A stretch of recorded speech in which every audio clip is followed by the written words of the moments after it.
그리고 지금 묘하게 여론의 흐름을 보면 이 시국의 가장 큰 정치적 피해자는 누구인가가 보입니다. 누구예요? 이준석 전 대표예요.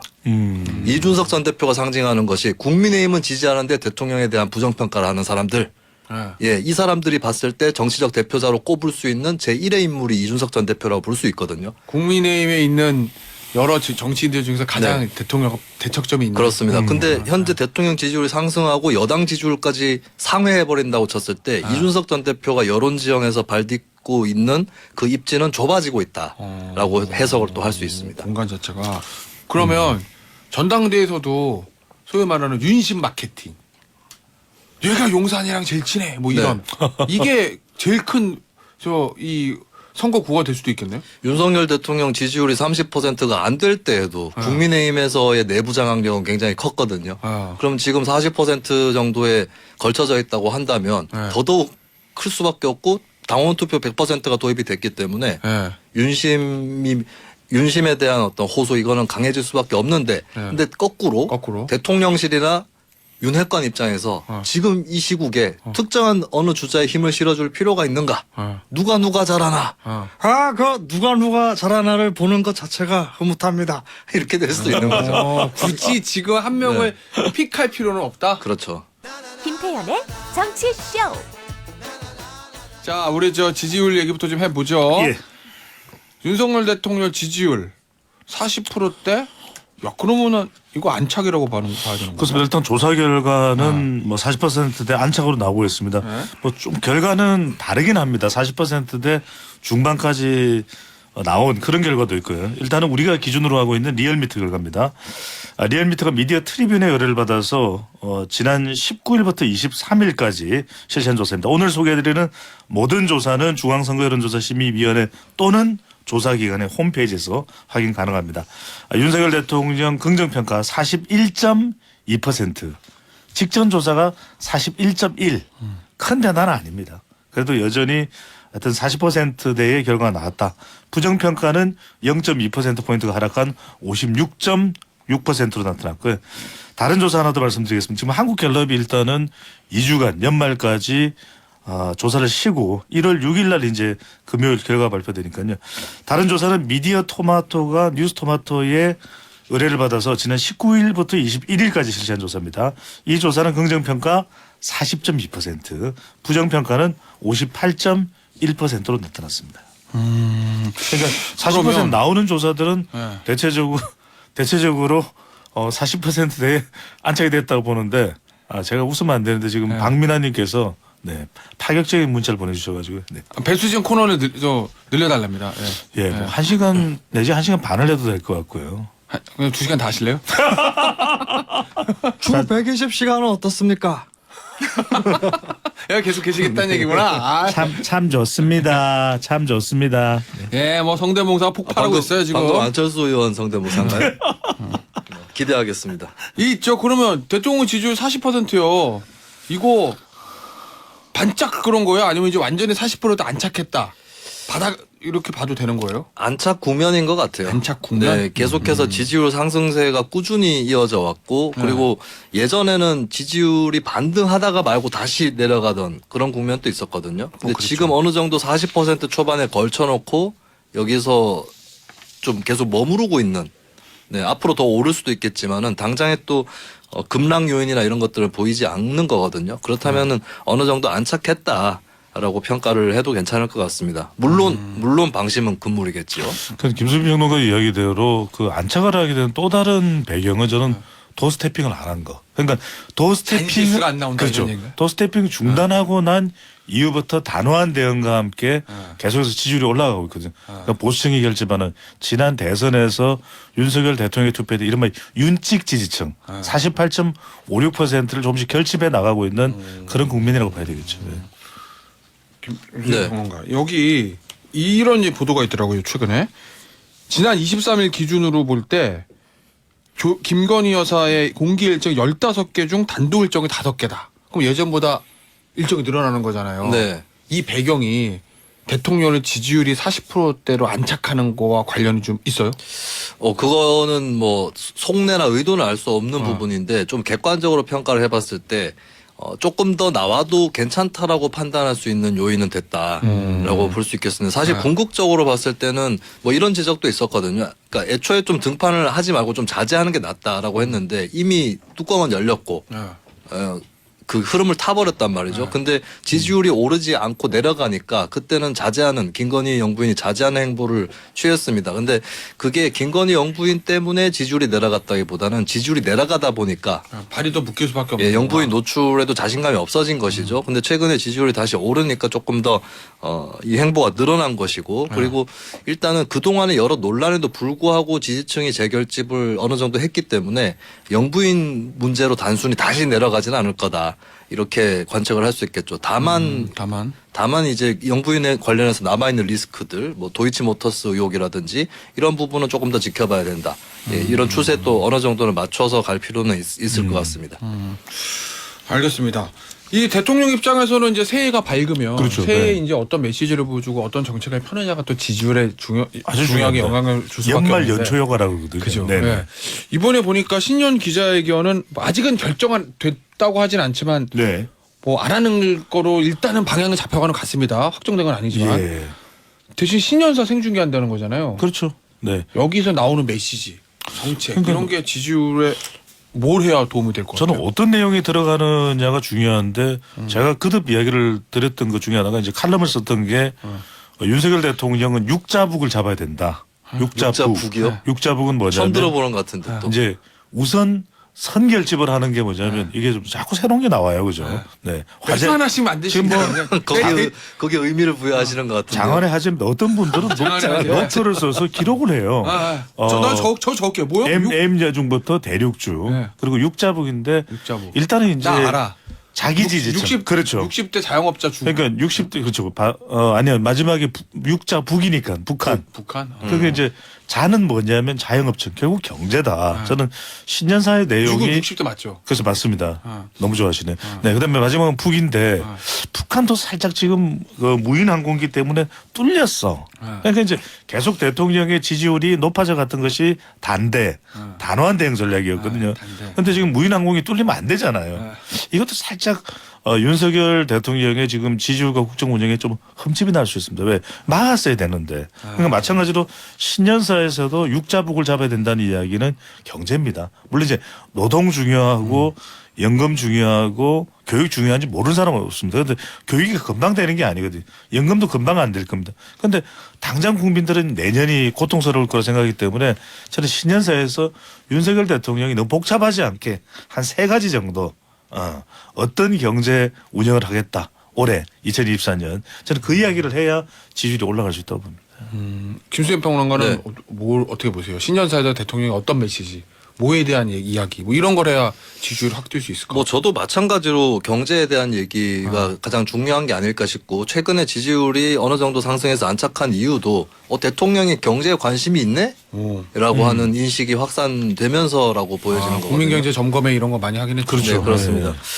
그런데 중요한 것은 조금 구체적으로 나와야 된다. 그러니까 이념적이고 추상적으로 여겨져 가지고는 국민들이 호응하기는 어렵다라고 하는 것이고 그리고 또 한편 주목해 볼 만한 여론조사가 있는데 뉴스토마토 아까 전에 언급했었던 뉴스토마토 조사에서 주 52시간제 유연화에 관련해서 찬반 여론조사를 했거든요.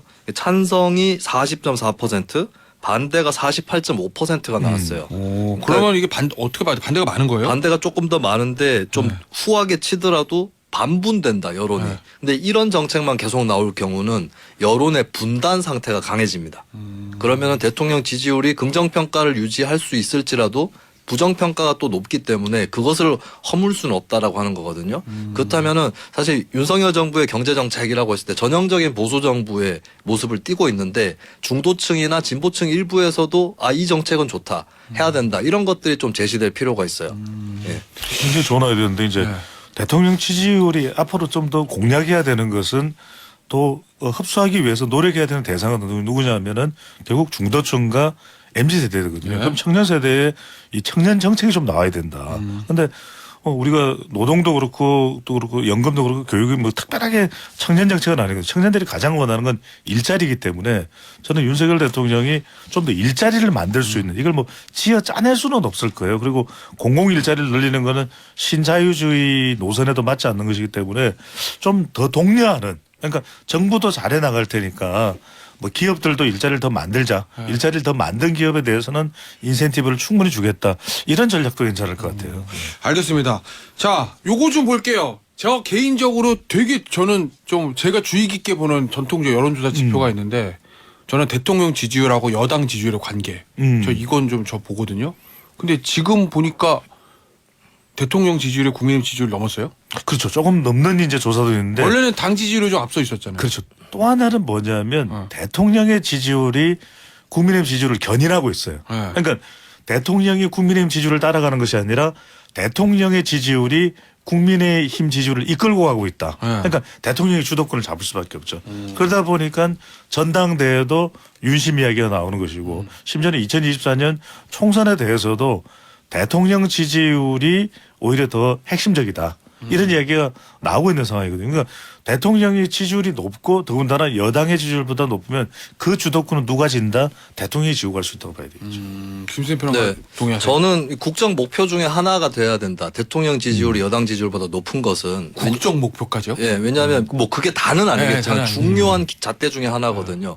왜냐하면 여당 지지라고 하는 것은 여러 정당들, 심지어는 기권이라든지 지지정당 없음 여기에까지 이제 선택지가 포괄되는 것 중에 하나를 꼽는 거거든요. 근데 대통령에 대한 지지는 긍정 아니면 부정이에요.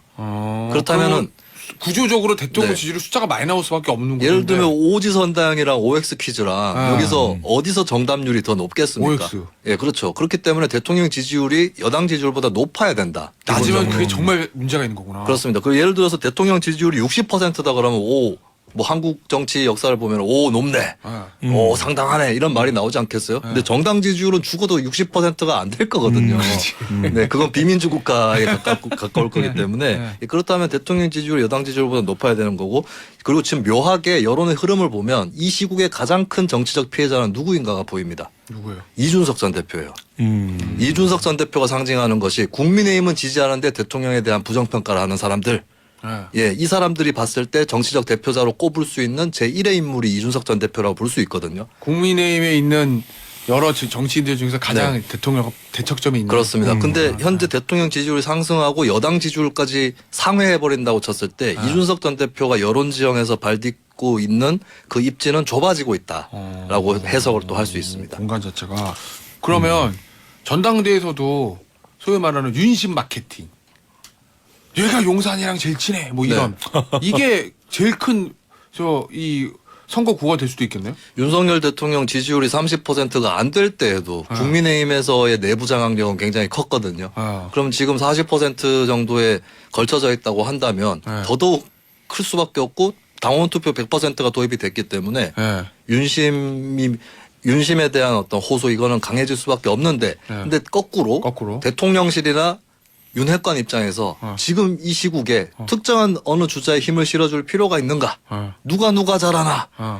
그 누가 잘하나를 보는 것 자체가 흐뭇합니다. 이렇게 될 수도 있는 거죠. 굳이 지금 한 명을 픽할 필요는 없다. 그렇죠.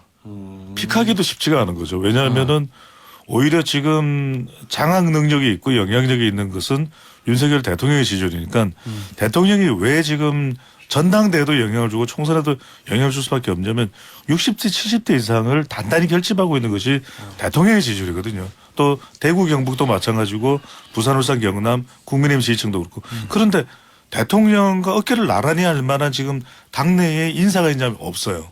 이른바 지금 전당대회에 거론되고 있는 유승민이든 또는 나경원, 안철수, 뭐 김기현, 권성동이든 대통령에 필적할 만한 사람이 없는 겁니다. 이준석 전 대표도 마찬가지고 이준석 전 대표가 대통령에 필적할 정도였다면 그렇게 속절없이 내쳐지지는 않았겠죠. 그 이야기는 결국 지금 지지층들을 보수 지지층들을 결집해 가는 것은 윤석열 대통령이다. 그러다 보니까 이제 당원 100%와 결선 투표까지 한 것은 결국 대통령과 가까운 인물이 당대표가 될 필요가 있다. 이 판단이 일 것이고 지금 친윤 지도부에서는 비상대책위원회에서는 그렇다면 결선 투표까지 간 것은 일종의 안전장치가 마련되어 있다 이렇게 볼 수가 있는데 흥미로운 조사 결과가 있습니다. 앞서 이제 소개를 해드렸던 이 뉴스토마토와 미디어토마토의 조사인데 차기 전당대를 좌우할 이제 국민의힘 지지층만 놓고 보면은 친윤 단일 후보가 무려 64.5%입니다. 근데 친윤 단위로 친윤 단일 후보 결선 투표를 가정한 이제 거죠. 국민의힘 지지층이니까 일종의 네. 결선 투표의 의미가 좀 담겨 있다고 봐야 네. 되겠죠. 여기서 유승민 전 의원은 9.4%에 불과했습니다. 그러니까 결선 투표에는 다자 대결 구도에서 올라간다고 하더라도 네. 결국 결선 투표에서는 유승민 전 의원은 상당히 어렵다 이렇게 봐야 되겠죠. 야 이걸 어떻게 네. 9.4면 진짜 안 나온 거 아니에요? 한 자릿수인데. 네, 제가 사실 SNS에서 유승민 전 의원 지지자의 포스팅을 봤거든요. 네. 그러니까 이 조사 그러니까 전체로 따졌을 때 유승민 전 의원이 친윤 단일 후보를 압도하는 조사 결과에 굉장히 흐뭇하게 조사 결과를 인용하시는 모습을 봤는데 근데 국민의힘 지지층으로 국한을 했더니 유 전 의원이 10%가 안 나온다. 이거는 유 전 의원의 딜레마가 그대로 나타나는 것 같아요. 이거 자세하게 거론할 수는 좀 없는데 현재 데이터를 제가 갖고 있지 않아서 한국갤럽에서 보통 지난번에 우리가 다뤘지만 호감도 조사를 하지 않습니까? 근데 유승민 전 의원 호감도 굉장히 특이한 지점이 나타나는 게 보수층 호감도보다 중도층 호감도가 더 높고요. 중도층 호감도보다 진보층 호감도가 더 높아요. 네. 이 호감도만 보면 유승민 전 의원은 민주당 정치인에 가까워 보입니다. 한 김동연 지사하고 약간 비슷한 예, 그런 포지션이라서 대중성은 높다고 볼 수 있는데 국민의힘 내부에서는 점점 공경에 처하는 그런 모습이고 저는 여기서 또 하나 좀 눈여겨보는 것이 가능성이 높다고 보진 않지만 유승민 전 의원 정도가 그나마 한국 정치에서 신당 창당이 가능한 정치인이다. 신당 창당이요? 네, 유승민 전 의원이 신당을 창당했을 때 국민의힘 지지층에서 어느 정도 표 분할이 일어날 수 있겠죠. 근데 그 이상으로 민주당 지지층을 더 끌어올 수도 있다.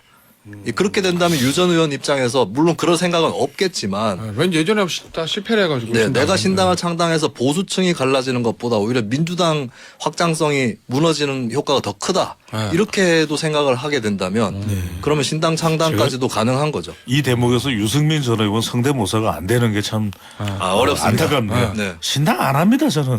신당 안 해요. 이거.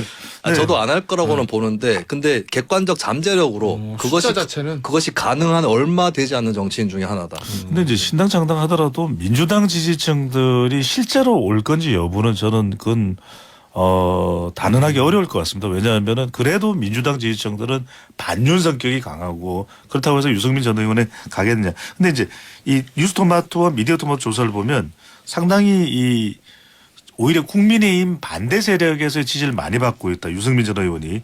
민주당 지지층에서는 유승민 70.2%입니다. 친윤 단일 후보 3.2%. 그러다 보니까 이제 지금 뭐 단일 연대 얘기하는 다 먹는 겁니다. 지금 연대 이야기가. 왜냐하면 김장연대 배추값이 많이 올랐죠. 김기현, 장재원. 그다음에 낙임연대 김 먹는 거예요. 그래서 나경원, 김기현. 그래서 일단은 이 이야기는 결코 이제 김장연대의 파워가 얼마나 있느냐 또 나김장연대가 얼마나 파워 있냐를 떠나서 결국 친윤 후보들은 이제 나경원 김기현 장재원 다 친윤이라고 할 수는 없겠지만 뭐 친윤도 있습니다. 그런데 결과적으로는 친윤 세력들은 결집을 어떤 식으로 단일로 할 것 가능성이 높다 이렇게 봐야 되겠죠. 알겠습니다. 배조상 네. 그 이재명 대표 있잖아요. 예. 내일은 아니지만 내일은 네. 아니고 내일은 이제 뭐 일정 있으니까 조율하는 거고 뭐 어떤 형태로 조사에 응할 것 같게 합니다. 뭐 최재성 전 수석께서는 아니 저거는 서면 조사도 아니고 무조건 출두한다는 얘기다라고 이제 해석을 하시긴 했지만 네. 언론의 이제 평가는 어쨌든 조사는 응할 것 같다. 네. 단 소환인지 서면인지는 조금 지켜보는 것 같다. 이렇게 예. 해석들을 하거든요.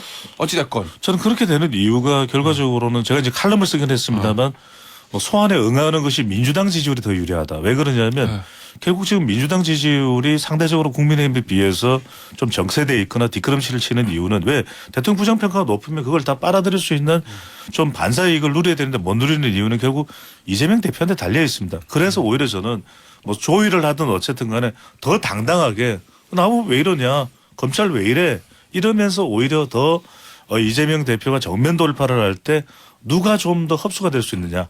중도층과 MZ세대가 혐의를 어떻게 벗겨내느냐에 따라서 더 들어올 수도 있거든요. 그렇다면 지금 민주당 지지율이 더 낮아지게 되면 갤럽 조사 기준으로 만약에 민주당 지지율이 지금보다 더 내려가서 20%대 후반으로 내려오면 분명히 당내에서 더 거친 반발이 나올 겁니다. 그렇다면 그걸 또 감당하기는 상당히 힘들기 때문에 당내의 반발이나 또 지지층이 흔들리는 것을 감안한다면 또 지지율을 끌어올릴 그런 또 시도를 한다면 오히려 응하는 것이 나은 거죠. 김재현 네. 평은 어떻게 보세요? 1980년대 후반에 모 의원의 미립북 사건이 있었거든요. 뭐 말씀 경민당 의원의? 네, 서경원 의원 말씀. 아, 맞습니다. 아니 뭐 다 예전 지나간 네. 역사니까. 네. 네. 굳이 거론을 안 하려고. 그 하여튼 근데 그 평민당의 총재가 김대중 총재였잖아요. 그래서 이게 약간 연좌제식으로 직접 증거는 없는데 안기부나 검찰 이쪽에서 구인 시도를 했고 처음에 평민당에서는 막았었거든요. 근데 그러다가 김대중 총재가 그 구인장 내용 좀 갖고 와봐. 해가지고 구인장을 읽어본 다음에 이 정도면 내가 다 털어낸다. 내가 출석에 응하겠습니다. 이러고 출석을 했어요. 예. 김대중 총재 당시 총재가 직접 그렇습니다. 어떻게 보면 지금의 이재명 대표보다 더 억울할 수도 있는 상황이었고 당시는 또 독재 정권에 좀 잔향이 가시지 않은 상황이었는데도 그렇죠. 예, 그래서 직접 그 정면 대응해가지고 털어낸 전례가 있거든요. 이재명 대표도 그 공식을 따라가는 것이 더 나을 것이다. 예, 뭐 매사에 다 응할 수는 없다라고 생각할 수는 있겠지만 근데 지금 사안이 여러 가지지 않습니까? 성남 FC 말고도 뭐 대장동 여러 사안들이 남아 있는데 그럼 다 불응할 거냐? 내년 내내 불응할 거냐? 총선 앞두고 악재가 될 수 있거든요. 자신 없나? 이 얘기가 나올 수 있기 때문에 이 대표도 어느 정도 응하면서 일정은 조율하면서 그렇게 하는 것이 더 바람직하지 않을까 지지율에도. 그러니까요. DJ처럼 생각하고 또 YS처럼 결단하라는 이야기가 나오는데 저는 그런 가정을 가는 게 맞다고 봅니다. 알겠습니다.